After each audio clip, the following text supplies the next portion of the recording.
guys! This is Signora Kate signing on. Today, gagawa tayo ng video about sa leftover food ko kaninang tanghali.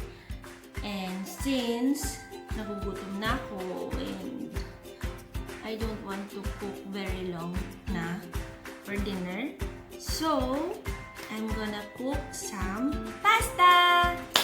Let's do it! Okay guys, let's start. So, today we have very few ingredients. I have my meat. This is leftover stir-fried chicken curry. My own recipe. Okay. The next one, we'll use pasta integrale, pepinete, and some water. I use bottled water kasi yung water namin dito sa bahay, hindi siya pwedeng inumin actually. So, let's go to the part of the kitchen and we start to cook. Okay guys, start na tayong magluto. First of all, dahan-dahan po tayo sumagot. Pag-open ng fire. Okay, it's good.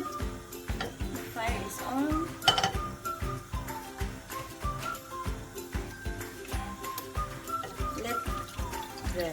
Let's boil some water. Okay. Kaya lang natin siyang kumulo. Then, nilagyan na natin yung pasta pag kumulo na siya. Okay guys, as you can see, it's almost at its boiling point. So, ilalagay na natin yung ating pasta.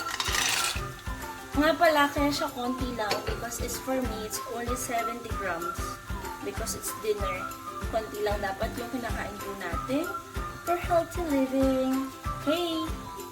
So, let's set the timer for 8 if you want al dente or 10 minutes. Okay.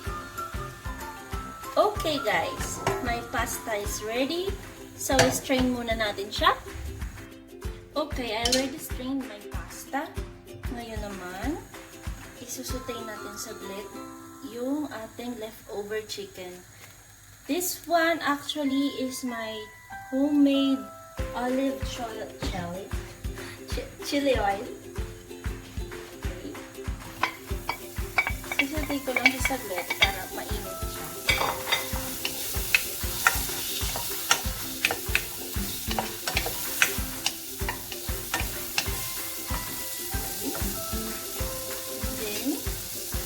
We'll put some white pepper. White, guys, white. Some of my herbs that I made here. Okay.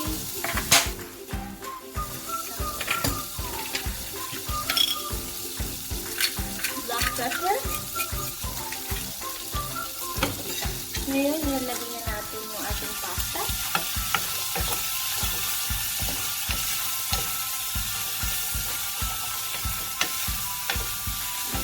Okay.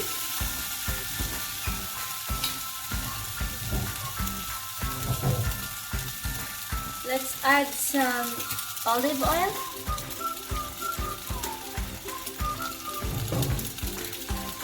Haluin lang natin siya. Oh, nakulo. Smells good. And chili. Chili ka dyan. Spicy yun. Which is spicy. And it's hot. Kasi nilagyan ko nga siya ng chili oil, diba? Yun na. Almost done na siya. Let's get our plate. Okay, on the side. Turn it off. Put it here. Wala nang plating. Diretso na.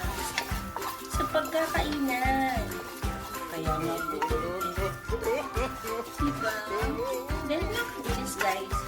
Kung may mga leftover kayo, tapos may pasta naman kayo sa bahay, you can try this. Okay, simple and combo. Easy to make. Easy to prepare. Just a couple of ingredients and you're good to go. Okay. So, eto na siya guys. Ready na siya. my leftover chicken and pasta for dinner. Titikman ko na po siya. Okay. Ito na siya, guys. Titikman ko na. Nahulog.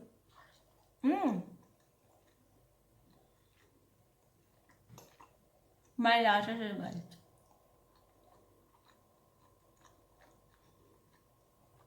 Malasa siya, guys.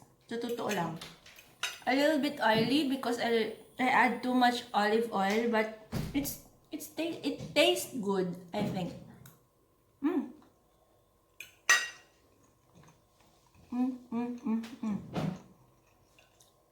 Buon appetito! Signorina Kate signing off. Thank you for watching.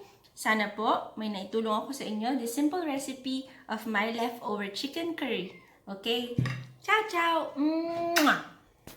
Ubos na! Nyam, Thank you, guys. I hope you enjoy my video. Kahit maigsi lang po talaga ito. Totoong maigsi na to this time, okay?